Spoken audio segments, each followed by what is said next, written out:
मैं महामानव तथागत बुद्ध को नमन करता हूं, उनके चरणों में वंदन करता हूं। फिर पूरी दुनिया में सामाजिक परिवर्तन के लिए समय समय पर जन्मे सभी संतों, गुरुओं और महान पुरुषों को भी नमन करता हूं। फूले, साहू, पेरियार, विश्व रत्न डॉक्टर बाबा साहब अम्बेडकर, मान्यवर काशीराम साहब और अनेक महापुरुषों के संघर्ष से प्रेरणा लेकर आज जो नीले झंडों वालों की मूवमेंट चल रही है, जिसके बहुत सारे सिपाही आज मेरे सामने बैठे हैं, मैं उनको इस संघर्ष के लिए धन्यवाद देता हूं। सबसे ज्यादा धन्यवाद अपनी बहनों को, माओं को देता हूं, जो पिछले 18 दिन से यहाँ आंदोलन कर रहे हैं। मैं पूरी जमात से कहूंगा कि अपनी बहनों, माओं के लिए एक बार जोरदार ताली बजा के इनका अभिनंदन करें। मेरे सामने ये डायरी रखी गई है जिसमें बहुत सारी मांगे। मैं कोशिश करूंगा कि इन मांगों को पढ़ दूं, लेकिन उससे पहले परवनी के विषय में मुझे बताया गया था और मैंने पार्लियामेंट में भी इस विषय को उठाने का काम किया। मीडिया के जरिए भी मैंने इस विषय को उठाने का काम किया, लेकिन क्योंकि तब तक मैंने ये सुना था कि परवनी में ये हुआ है, तो मैं इस बात की गंभीरता को उतना नहीं समझ पाया था। अब मैंने इसको यहाँ आके देखा अपनी आंखों से। मैंने यहाँ के दर्द को महसूस किया, मैंने यहाँ के लोगों के आंसू देखे, मैंने अपने भाइयों पे चली हुई लाठियों को देखा है, उनके बदन पे, उनकी पीठ पे पड़ी पड़ी एक एक लाठी के निशान को देखा है, मैंने अपनी बहनों के बदन पे पड़े एक एक जूते के निशान को देखा है। और आज मैं कह सकता हूं कि ये जो जुल्म यहाँ हुआ है, ये जुल्म हम लोग किसी भी कीमत पे स्वीकार नहीं करेंगे। ये बात मैं आपको बहुत जोर से कह रहा हूं। हम इस देश में भारतीय संविधान के आधार पे जो स्वाभिमान, सम्मान का जीवन और जो बराबरी का जीवन संविधान ने हमें दिया है, हम उसी के आधार पे आगे बढ़ना चाहते हैं। हम एजुकेशन को अपना हथियार मानते हैं कि हमें पढ़ लिख के मुख्य धारा में जाना है, हमें देश की सेवा करनी है, इस देश के एडमिनिस्ट्रेशन का, पुलिस का, अन्य डिपार्टमेंट का हिस्सा बनना, और हमें संविधान के आधार पे, संविधान के मूल्यों के आधार पे इस देश को आगे बढ़ाना, और इसकी कीमत चुकानी पड़ रही है। यहां संविधान की प्रतिकृति को नष्ट करने की कोशिश की गई।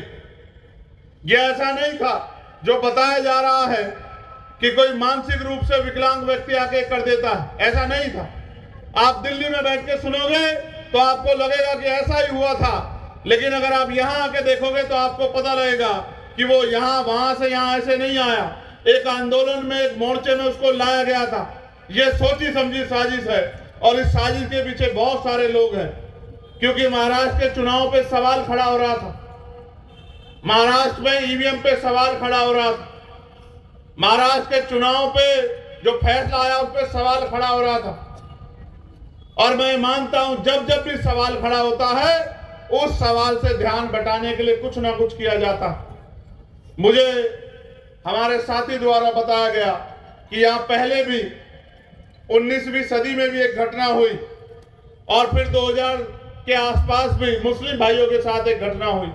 मैंने तो अपनी आंखों से सुना और देखा, और ऐसा नहीं कि भूत प्रेत से सुना, जिंदा लोगों से सुना कि निर्दोष लोगों को पुलिस ने पकड़ के जेल में बंद कर दिया, थानों में बंद कर दिया, और जितना पीट सकते थे, लाठियों से, जूतों से, थप्पड़ से, मुक्कों से, उतना पीटा। जो नहीं भी था उसको भी ले जाके बंद कर दिया। वो हाथ जोड़ते रहे, ये कहते रहे कि हम निर्दोष हैं, लेकिन पुलिस ने किसी की नहीं सुनी। और आज अपराध के लिए आपके पास चाकू, छुरी, पिस्तौल, गन, बम होने की जरूरत नहीं है। यहां जो अपराधियों के लिए, जिनको पुलिस ने अपराधी माना, उनके लिए उन्होंने टैटू, जिनके कंधों पे बाबा साहब अम्बेडकर का टैटू बना, जिनके हाथ पे महामानव तथागत बुद्ध की तस्वीर बनी थी, जिनके हाथ पे महामानव लिखा हुआ था, जिनके हाथ पे जय भीम लिखा हुआ था, जिनके गले में नीला पटका था, उनको इस आधार पे अपराधी मानकर थाने में ले जाके पीटा। ये भारत है।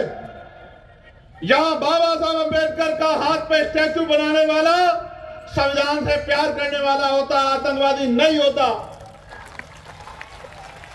लेकिन यहां उन बच्चों को ये टैटू के बनाने के लिए आतंकवादी कहा गया, उनको पीटा गया, उनसे ये पूछा गया कि भूख लगी, जिसने हाथ उठा दिया उसको जहां सीसीटीवी नहीं उस कमरे में ले जाकर पीटा गया और फिर पूछा गया कि पेट भरा नहीं भरा।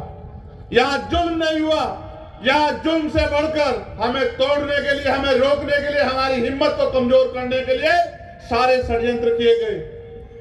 और ये करने वाले, जैसा मैंने कहा कि पहले अपराधियों पे पिस्टल मिलती थी, बंदूक मिलती थी, अवैध हथियार मिलते थे, चाकू मिलते थे, और आज जिनको अपराधी बनाया जा रहा है उनके गले में नीला पटका होने की बात यहाँ परभनी में कही गई है। इस बात को, इस विचार को, इस सोच को समझिए, ये सोच कितनी खतरनाक है।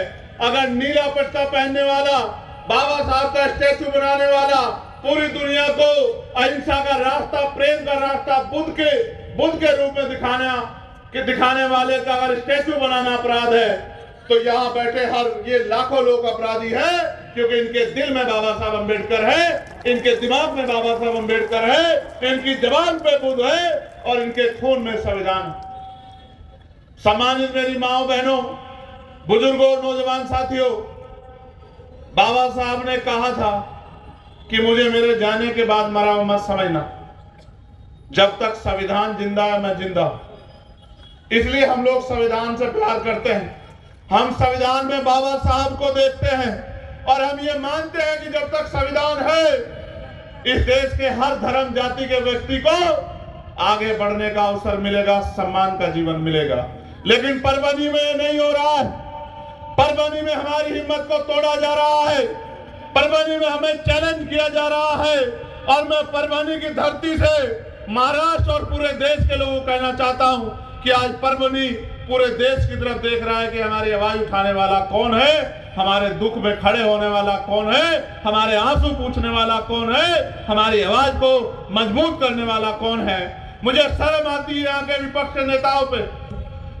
अभी असेंबली का सेशन चला, उन्होंने चुनाव के समय बाबा साहब की बात करके वोट तो मांगने का काम किया, लेकिन इतने जुल्म पे असेंबली में सरकार का गिरबान पकड़ के सवाल पूछने का काम नहीं किया। अगर एक भी नीले पट्टे वाला, अगर एक भी डॉक्टर अंबेडकर को मानने वाला सच्चा सिपाही वहां होता तो मुख्यमंत्री से आंख मिला के पूछता कि हमारे लोगों पे जुल्म हुआ और आप यहां चैन से कैसे सो सकते हो, आपको परभनी जाके हमारे लोगों के हाल को जानना चाहिए। लेकिन दुख इस बात का है कि जो बाबा साहब अम्बेडकर के हितैषी होने का देश में दावा कर रहे हैं, असल कार वो बाबा साहब के द्वारा दी गई वोट के हितैषी हैं। वो उस वोट को हमसे चाहते हैं, इसलिए बाबा साहब की बात करते हैं। मुझे बड़े तकलीफ के साथ कहना पड़ रहा है कि यहां पुलिस इस हिंसा में शामिल है। जहां देश भर में हम लोग पुलिस के साथ जो अन्याय हुआ है, ड्यूटी के आधार पे, वेतन विसंगति के आधार पे, उनके लिए पार्लियामेंट से लेकर कमेटियों में लड़ने का काम कर रहे हैं, यहां वही पुलिस हमारे लोगों की खाल उधेड़ने का काम कर रही है। मुझे दुख के साथ कहना पड़ रहा है, अगर पुलिस के अलावा ये लड़ाई किसी और से होती तो अम्बेडकरवादी जवाब देता और बताता कि लड़ाई कैसे लड़ी जाती है और मुकाबला आमने सामने कैसे होता। लेकिन पुलिस की टोपी पे सम्राट अशोक का चिन्ह है। हम पुलिस को रक्षक मानते हैं, लेकिन आज तो रक्षक ही भक्षक बन गए हैं। मैं सारे पुलिस वालों को गलत नहीं कहता, लेकिन जिन पुलिस वालों ने सिर्फ सरकार को खुश करने के लिए और चंद लोगों को खुश करने के लिए हमारे लोगों की खाल खींचने का काम किया, हमारे लोगों के खून बहाने का काम किया, मैं विश्वास दिला के आपको कहता हूं कि पार्लियामेंट में बाबा साहब की तस्वीर उठाने वाले तो बहुत होंगे, लेकिन बाबा साहब के विचार को आगे बढ़ाने वाला चंद्रशेखर आजाद है। आप मेरी बात को याद रखना, छोटी लड़ाई लड़ने वाले तो बहुत है, इस बार सेशन चलेगा फरवरी से।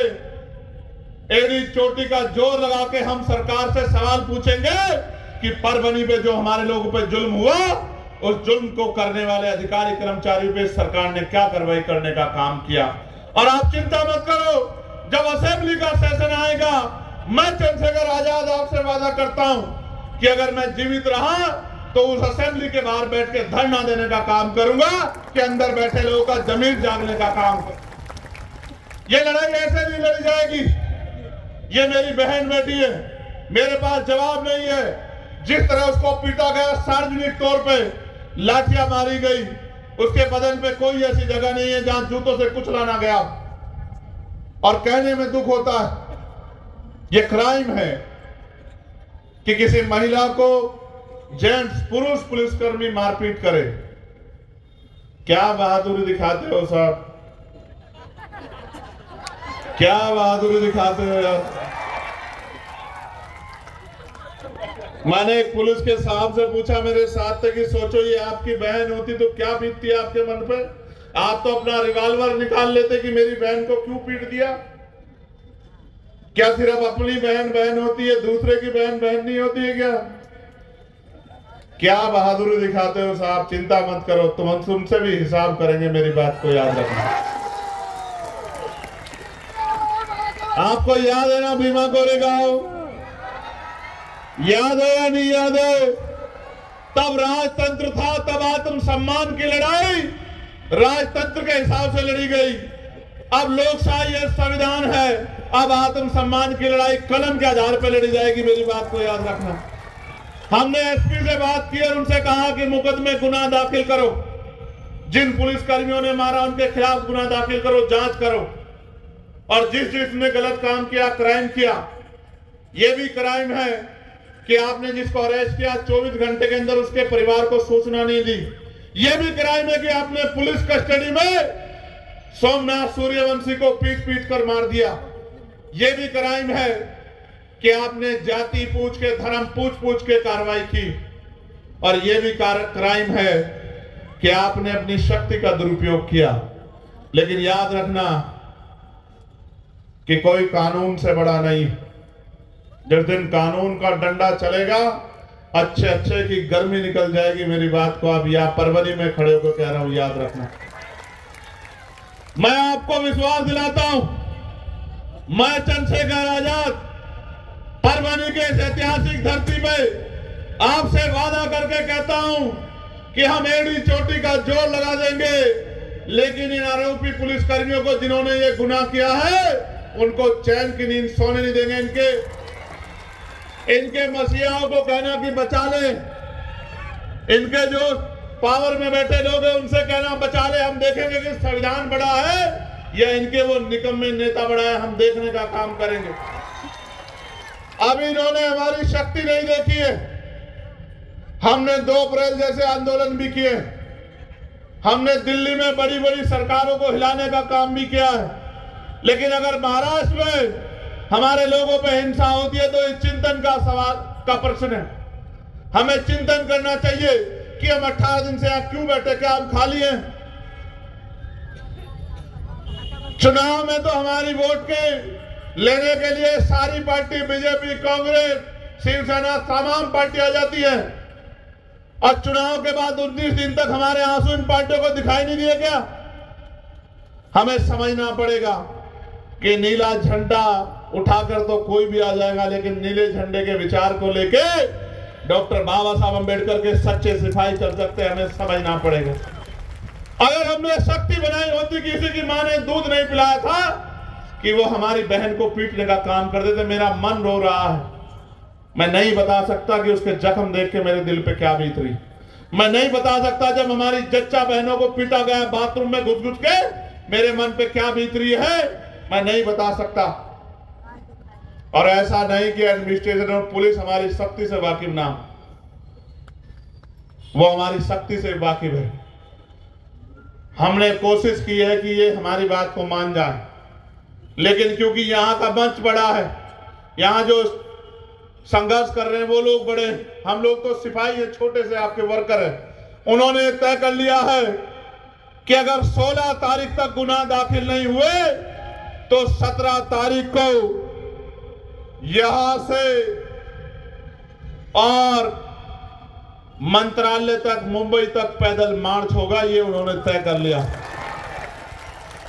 अब जब उन्होंने तय कर लिया है तो हम तो उनके पीछे खड़े हैं, हम तो उनके वर्कर।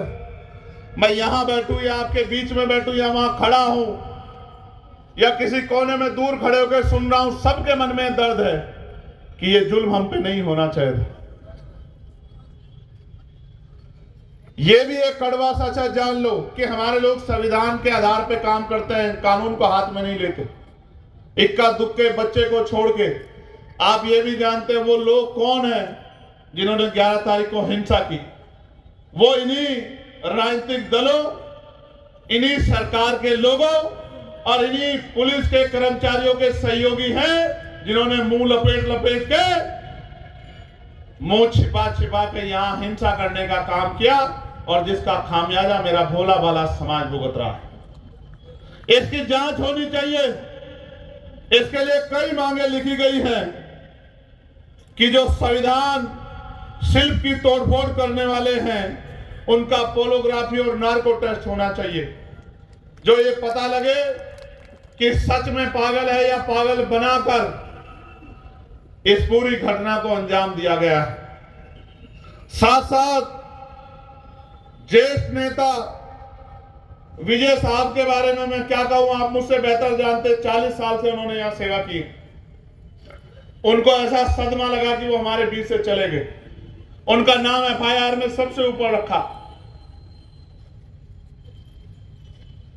वो आज हमारे बीच में नहीं। ये उनके परिवार की नहीं है, इस अंबेडकरवादी समाज की मांग है कि उनके परिवार के एक बच्चे को सरकारी नौकरी मिलनी चाहिए और उनको 1 करोड़ रुपए का मुआवजा भी मिलना चाहिए। साथ साथ जितने भी घायल हमारे भाई हैं, मैंने इनसे पूछा जेल जाके डर तो नहीं गए हो? जरा खड़े होके बता दो एक बार जरा।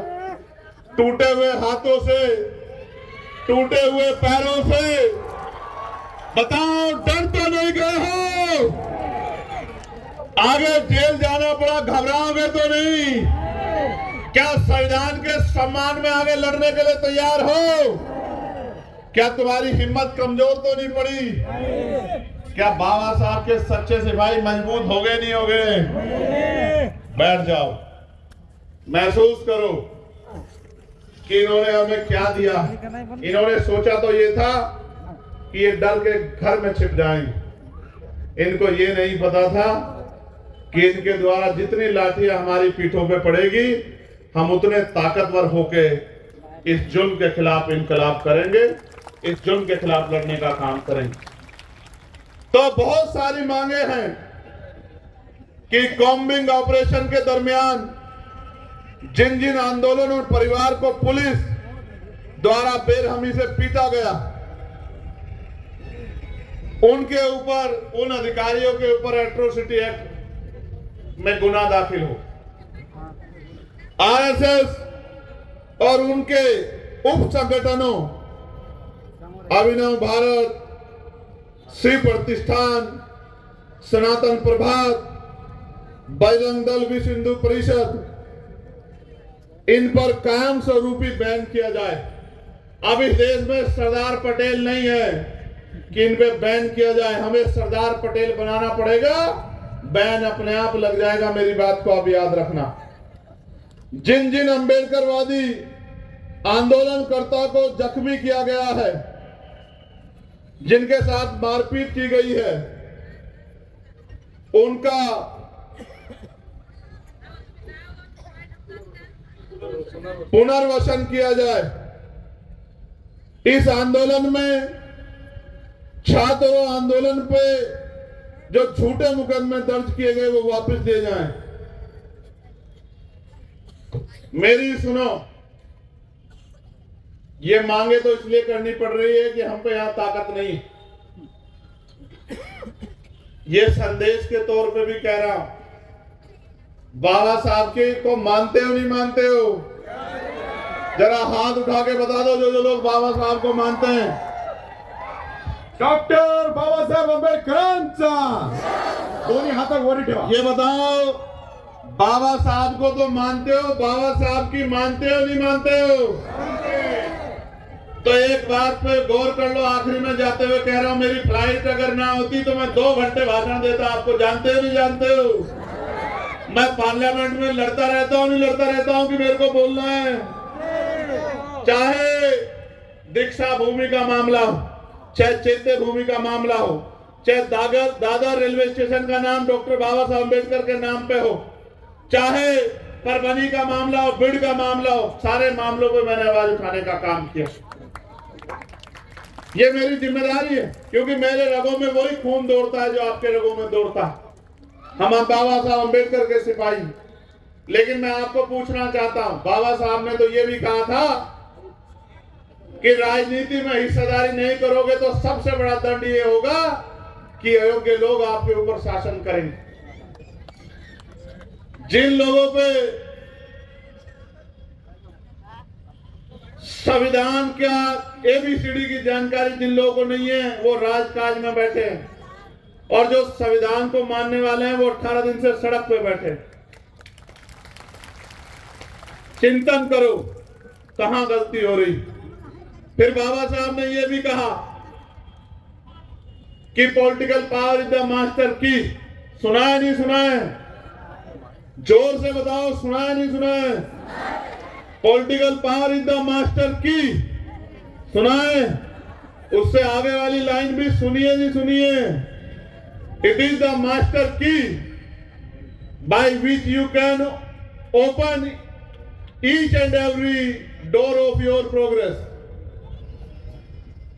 राजनीतिक सत्ता वो चाबी है जिसके द्वारा आप अपनी सफलताओं के सारे लोग सारे ताले खोल सकते हो. आज आप मुझे ताकत अगर मेरे पास होती तो आपको 19 दिन यहां आंदोलन नहीं करना पड़ता. मेरे लोगों,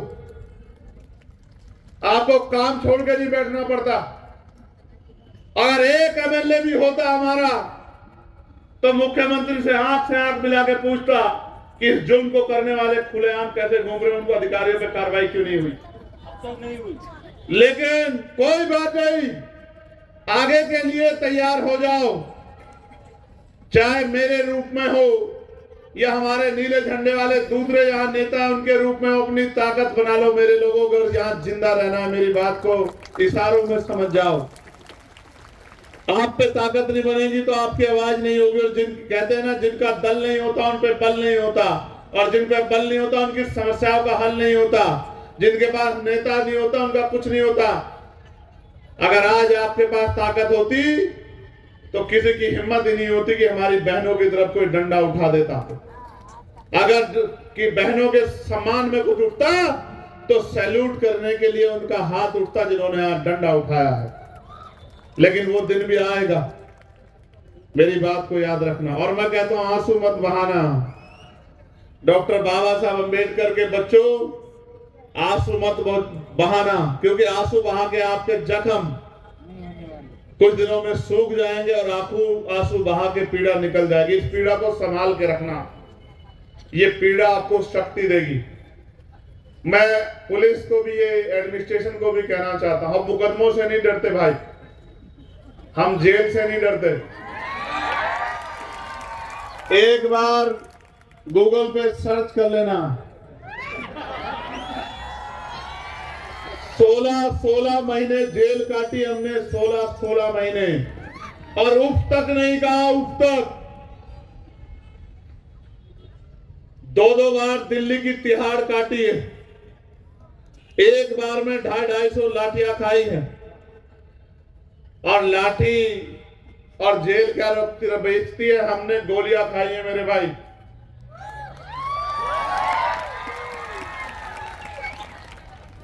जब वर्दी वाले को देखते हैं तो भरोसा होता है कि ये है तो हम सुरक्षित हैं. आज तो वर्दी वालों को देख के डर लग रहा है हमारे लोगों को.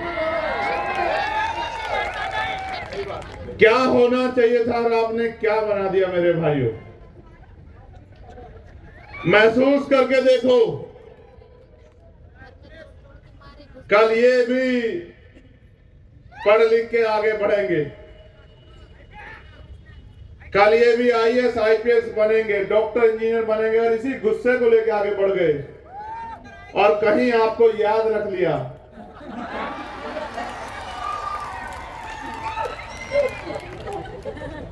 फिर क्या होगा? मैं आपको कहना चाहूंगा, पुलिस सरकार की होती है, आप अपने मन में इनके प्रति गुस्सा मत रखना। आप बस अपनी कार्रवाई की मांग पर डटे रहना कि जिन्होंने गलत किया है उन पर कार्रवाई होनी चाहिए, डटे रहना। और अंत में जाते हुए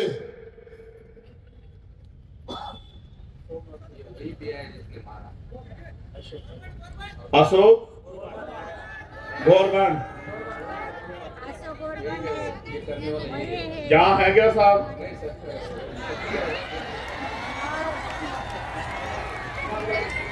और तो 2-4 मिनट बात हो जाए। और बाबा साहब ने कहा था 21वीं सदी हमारी है।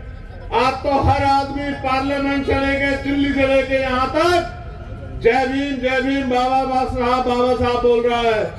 याद रखो, बाबा साहब के बच्चों का समय आने वाला है, खबरदार रहो। अपराध करने वाला नेता हो या पुलिसकर्मी या किसी उद्योगपति अडानी अंबानी का बेटा, बचेगा नहीं, बचेगा नहीं। कानून का डंडा बड़ा मजबूत होता है। जिन्होंने कल हम पे डंडे चलाए, 11 तारीख को, 12 तारीख को, 13 तारीख को, 14 तारीख को, आप याद रखना, इसको ऊपर भेजना। यही लोग आने वाले समय में आपके सम्मान में खड़े होकर सैल्यूट किया करेंगे। मेरी बात को आप याद रखना। समय बदलेगा, समय का चक्र बड़ा बलवान है।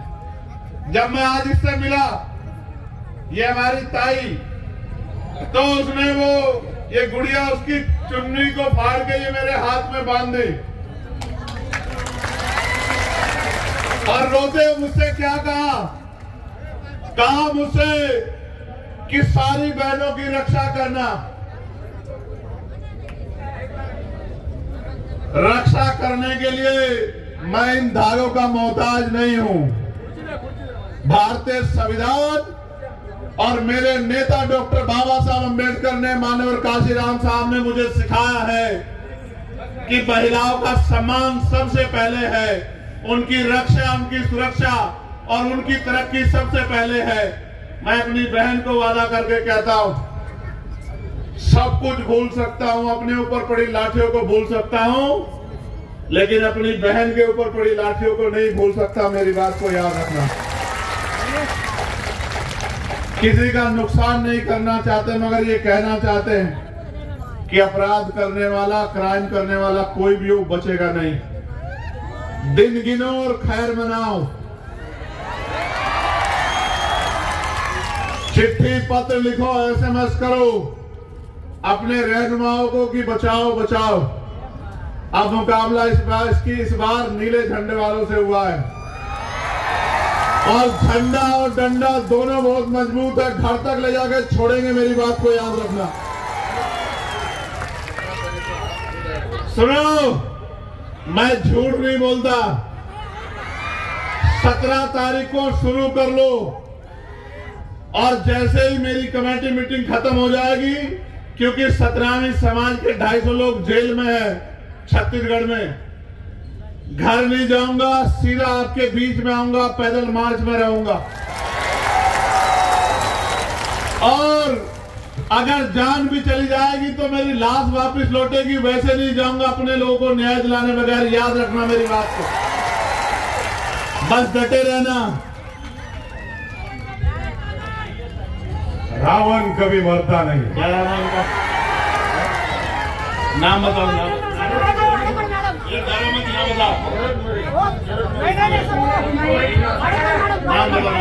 शहरात मरे है, तुरणाला आहे आणि गोरबंड अशोक गोरबंड आहे।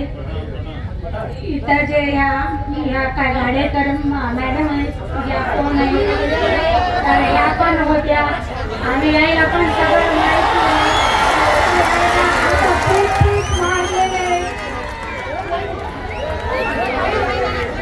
मुझे बता दो।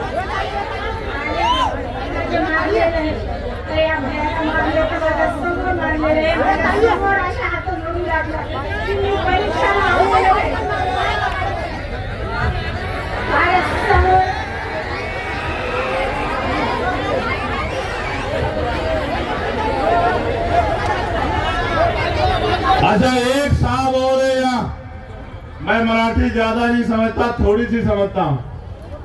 भरोसा करो कि मुझे मराठी जल्दी समझ भी ना आए। एक साहब है यहाँ जिनको मजा उस दिन कम आया था, आएगा मजा। चुप हो जाओ, क्या बोल रहे बच्चे? उन्होंने हमें मारा था, इतना मारा था कुत्तों की तरह, और हमें हमारी जात बता बता के मारा था। बोल रहे थे आप दलित समाज हो, आप कैसे आ गए? और मैं उस समय वो नहीं थी, मेरा हॉल टिकट ले लिया उन लोगों ने। हॉल टिकट लेके बोला अब तू कैसे एजुकेशन करती है, देखते हैं हम भी। और मेरा हॉल टिकट उन लोगों ने लिया है और दिया नहीं अभी तक। और अब वो बोल रहे हैं कि नहीं थे। इतना आइडिया हमें अच्छा लगा यार, बहुत अच्छा लगा। शेरनी बहादुर शेरनी, क्या नाम है तुम्हारा? ऋतुजा बहादुर। ये मेरे पास आज समय की कमी हो रही है बच्चे, देख मेरी बात सुनना।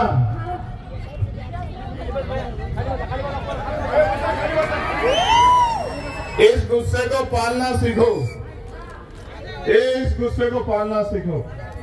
क्या कह रहा हूं? जब ये जेल में जाएंगे तो मुझे बहुत बुरा लगेगा। जब ये जेल में जाएंगे ना, ये क्राइम करने वाले अधिकारी, मुझे बहुत बुरा लगेगा इनके लिए, क्योंकि मैं इनको जेल में नहीं देखना चाहता था, मगर जेल में तो इनको जाना पड़ेगा। जब गुनाह दाखिल होगा, जांच होगी, ये दोषी पाए जाएंगे, नौकरी भी जाएगी और जेल में भी जाना पड़ेगा। मेरी बात को याद रखना। लेकिन आज के लिए क्योंकि समय हो गया है, हाथ जोड़ के आपसे निवेदन करता हूं, 17 तारीख को सब लोग चलना, चलोगे नहीं चलोगे? तो जोर से मेरे साथ नारा लगाओ, जय भीम, जय भीम, जय भीम।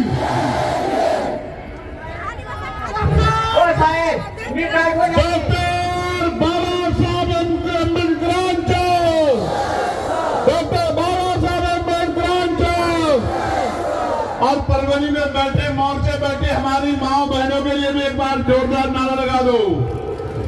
इन सबके लिए जोरदार नारा लगा दो, जिंदाबाद, जिंदाबाद, जय भीम, जय भीम। दोनों हाथ में आशीर्वाद भी दे दो, बहुत लंबी लड़ाई लड़नी है। जय भीम।